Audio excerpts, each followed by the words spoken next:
അതായത് ഞാൻ ഇന്നലെ ആരാധനയുടെ സമയത്ത്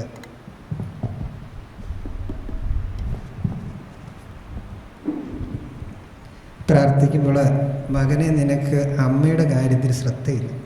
അപ്പോൾ അങ്ങനെയൊരു സന്ദേശം ഇങ്ങനെ പരിശുദ്ധാത്മാവിൻ്റെ ഇതിൽ നിന്ന് കിട്ടുകയാണ്. അപ്പോൾ അതിനെക്കുറിച്ച് വിശദീകരണമെന്നുണ്ട്. ഈ ആത്മാവിൻ്റെ ദാനങ്ങളെക്കുറിച്ച് ഒരിക്കൽ ഞാനും എൻ്റെ കൊച്ചുമകൻ 2 വയസ്സിൽ താഴെയുള്ളൊരു കൊച്ചിനായിട്ട് ഞങ്ങൾ തൊടുപുഴ ഇങ്ങനെ ഒരു തുണിക്കട കയറി തുണി വാങ്ങിച്ചിട്ട് പൈസ കൊടുക്കാനായിട്ട് ഞാനും എൻ്റെ ഭാര്യയും കൂടെ അടുത്തേക്ക് നേരത്തെ ആ കൊച്ചിനെ നിരത്തേക്ക് നിർത്തിയിട്ട് പൈസ കൊടുക്കാനായിട്ട് പോക്കറ്റിൽ നിന്ന് എടുത്തിയ സമയം കൊണ്ട് ഈ മകൻ പെട്ടെന്ന് കടയിൽ നിന്ന് ഇറങ്ങി ആ ഇടത്ത സൈഡിലേക്ക് അവൻ നടന്നു പോകട്ടെ.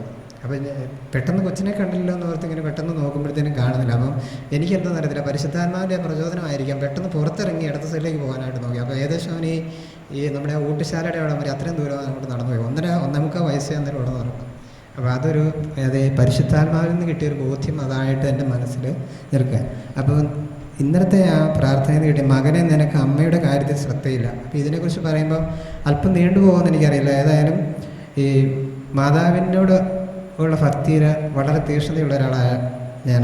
അപ്പോൾ ഒരിക്കൽ വീട്ടിലിങ്ങനെ നമ്മുടെ പറമ്പിൽ കപ്പയ്ക്ക് ഉടലെടുത്തുകൊണ്ടിരുന്ന സമയത്ത് ഒരു സ്നേഹിതൻ അതിൽ പോയപ്പോൾ പറഞ്ഞു ഒരു കാസറ്റ് തരാം. അപ്പോൾ ആ കാസറ്റ് ഞാൻ മേടിച്ചു. അപ്പോൾ ഉള്ള നിർബന്ധം ഞാൻ വാങ്ങിച്ചു. അതിനകത്തുനിന്ന് മാതാവിൻ്റെ ഒരു പാട്ട് പഠിച്ചു. ആ മാതാവിൻ്റെ ഒരു പാട്ട് 2 ദിവസം കൊണ്ട് പഠിച്ചു. അപ്പം മെയ് മാസം 31-ാം തീയതി ഈ മാതാവിൻ്റെ മുടക്കുമാസത്തിൻ്റെ സമയത്ത് ഒരു കുരിശുപള്ളിയിൽ, ഞങ്ങളുടെ ഇടവള്ളിയിലെ കുരിശുപള്ളിയിൽ ഒരു അണുകാസം വീടറുണ്ട്. അപ്പോൾ അവിടെ ചെന്ന് ഞാൻ ഈ പാട്ട് പാടുക. അപ്പോൾ ഈ പാട്ട് പാടി കഴിയുമ്പോൾ ഒരു കുടുംബം, അതായത് ഭാര്യ ഭർത്താക്കന്മാർ തമ്മിൽ പിണക്കമുള്ള ഒരു കുടുംബത്തിലെ ആ വ്യക്തികൾ തമ്മിൽ സ്നേഹത്തിലാകുന്നതായിട്ടാണ്. അപ്പം അത് ഞങ്ങളെ പാട്ട് പാടി ഞാനും കൊണ്ട് ഭാര്യയുണ്ട്. ഞങ്ങൾ പോയിട്ട് തിരിച്ച് വീട്ടിൽ വന്നു കഴിഞ്ഞപ്പോഴത്തേനും പോരുന്ന വഴി ഭയങ്കരമായിട്ട് മഴ പെയ്യും. അപ്പോൾ ഈ പോരുന്ന വഴിക്ക് എൻ്റെ ഭാര്യയ്ക്ക് എന്തോ ഒരു വിഷമമുണ്ട്. എന്നാൽ എന്നോട് പറയുന്നുമില്ല. അന്നേരം വീട്ടിൽ വന്നു കഴിഞ്ഞപ്പോഴത്തേനും ഈ വ്യക്തിയിൽ എന്തോ ഒരു സാധാരണ കവിഞ്ഞ് എന്തോ ഒരു പേടി പോലെ അങ്ങനെ ഒരു വിഷമം ഉണ്ടാകുക. അപ്പോൾ ആ വിഷമം ഒരാഴ്ച നീണ്ടു വന്നപ്പോൾ ഞാൻ ഉടനെ താബൂരിലൊരു ധ്യാനത്തിന് വിട്ടു. ധ്യാനം 4 ദിവസം, വ്യാഴാഴ്ച വെള്ളിയാഴ്ച തീരുന്നത്. അപ്പം വെള്ളിയാഴ്ച വൈകിട്ട് 3 മണി വരെ, അതായത് 3 മണിയാകുമ്പോൾ ധ്യാനം തീരും. 2 മണി വരെ ഈ വ്യക്തിയിൽ യാതൊരു മാറ്റമില്ലെന്നാണ്. അപ്പോൾ ഈ താബോർ ഞാൻ തിരിച്ച് കൂട്ടിക്കൊണ്ടുവരാനായിട്ട് ഞാൻ അവിടെ ചെന്ന് ഈ മാതാവിൻ്റെ ഗ്രോട്ടോയുടെ ഫ്രണ്ടിൽ നിന്ന് ഒരു കൊന്തയ്ക്ക് ഇത്രയും ശക്തിയും പവറും ഉണ്ടെന്നുള്ളത് അന്ന്. അപ്പോൾ ഞാൻ ഈ കൊന്തയിരുന്ന സമയത്ത് ഇങ്ങനെ, അതായത് നമ്മുടെ വ്യക്തി ജീവിതത്തിൽ നമ്മുടെ കുടുംബത്തിന് വേണ്ടിയിട്ട്, അല്ല നമ്മുടെ ഇണയ്ക്ക് വേണ്ടിയിട്ട് എത്രയേറെ തീക്ഷ്ണമായിട്ട് പ്രാർത്ഥിക്കാവോ അത്രയും തീക്ഷ്ണമായിട്ട് ഞാൻ പ്രാർത്ഥിച്ചിട്ടുണ്ട്, കണ്ണീരൊഴുക്കി തന്നെ. അപ്പോൾ ഈ പരിശുദ്ധ കുർബാനയുടെ ആരാധന നടക്കുന്ന സമയമായിരുന്നു. ആ ആരാധനയിൽ നിന്നും ഒരു കിരണം, ഒരു തീഗോളം, ഈ നമ്മൾ ചെല്ലുന്ന ആ സമയത്ത് ഒരു തീഗോളം ഈ എൻ്റെ ഭാര്യയെ ചെന്ന് സ്പർശിക്കുന്നതായിട്ടാണ് പറയുന്നത്. അപ്പോൾ ഇറങ്ങി വന്നു കഴിയുമ്പോൾ തലേ ദിവസത്തിരുന്ന പോലെ തന്നെ നല്ല ഫ്രഷായിട്ട്, നല്ല യാതൊരു ഇതുമില്ലാത്ത ഒരു ആളായിട്ട് നമുക്ക് തിരിച്ചിടുകയാണ്. അപ്പോൾ പിന്നെ ഞങ്ങളുടെ ഇടവകയിൽ ഇങ്ങനെ ഈ അമ്മയുടെ പ്രാർത്ഥന ഞങ്ങളുടെ ഇടവകയിൽ കൂടുതൽ ശക്തമാകേണ്ട ഒരു ആവശ്യമുള്ളതുകൊണ്ട് ഈ അമ്മയ്ക്ക് വേണ്ടി ഇങ്ങനെ സ്ഥിരമായിട്ട് പ്രാർത്ഥിച്ചുകൊണ്ടിരുന്നു. അപ്പോൾ ഈ പ്രാർത്ഥിച്ചുകൊണ്ടിരുന്നപ്പോൾ ഇപ്പോൾ ഇരിക്കുന്ന വികാരിച്ചിന് തൊട്ട് മുമ്പിലത്തെ വികാരിച്ചിൻ്റെ അടുത്ത് ഞങ്ങളിങ്ങനെ പള്ളിയിൽ ഇങ്ങനെ ആരാധനയൊക്കെ നടത്തുന്ന സമയത്ത് ഈ എന്താ ആരാധനയിൽ നിന്നുണ്ടാകുന്ന അനുഭവം എന്ന് ചോദിച്ചപ്പോൾ ഞാൻ അച്ഛനോട് പറഞ്ഞത്, അച്ഛൻ ഇങ്ങനെ ഒരു അമ്മയുടെ രൂപം കാണിക്കുന്നുണ്ട് നമ്മുടെ ഇടവകയിൽ, അത് ഇല്ലയെന്ന് തോന്നുന്നു. അപ്പോൾ അവിടെ തിരി കത്തിക്കുന്നതായിട്ട് കാണിക്കുന്നുണ്ടെന്ന് പറഞ്ഞു. അപ്പോൾ അത് അച്ഛനുമായിട്ട് ഇങ്ങനെ പങ്കുവെച്ചു.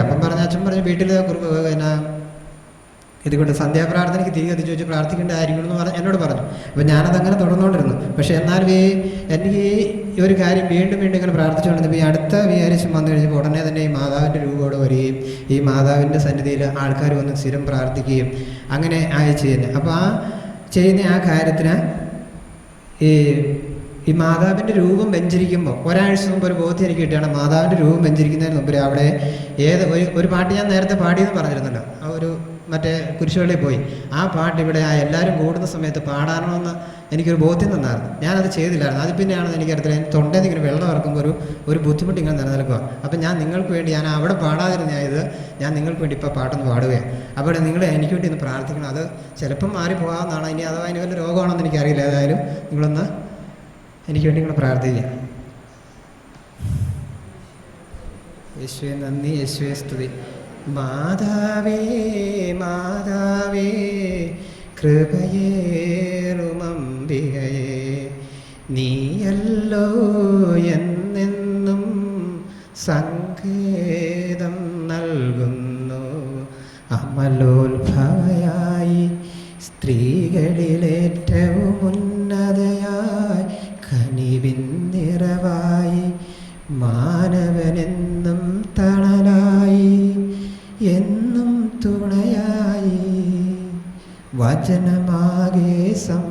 സംഗ്രഹിച്ചു ദൈവജനനിയതായി സ്നേഹമാതൃകയായി നിന്നു നല്ലൊരമ്മയുമായി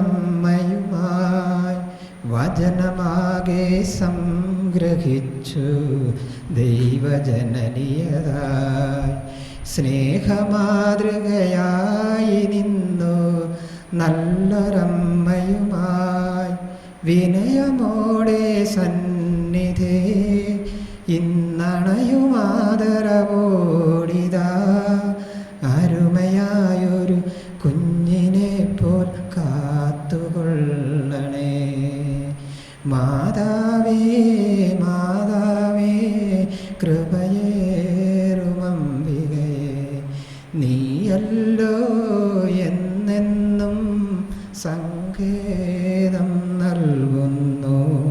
അമലോത്ഭവയായി സ്ത്രീകളിലേറ്റവും ഉന്നതയായി കനിവിൻ നിറവായി മാനവനെന്നും തണലായി എന്നും തുണയായി ജീവിതത്തിൻ ഭാരമേറി ആകെ വലയുമ്പോൾ നിൻ സഹായം തേടി ഞങ്ങൾ അരുകിലണയുന്നു. ജീവിതത്തിൻ ഭാരമേറി ആകെ വലയുമ്പോൾ നിൻ സഹായം തേടി ഞങ്ങൾ അരുകിലണയുന്നു. സുഹൃതമെഴുതുമൊരു സാന്ത്വനം ഈ ധരയിലനുദിനമാശ്രയം കനിവു നൽകി കാക്കുമമ്മേ സ്നേഹവാരിധേ. മാതാവേ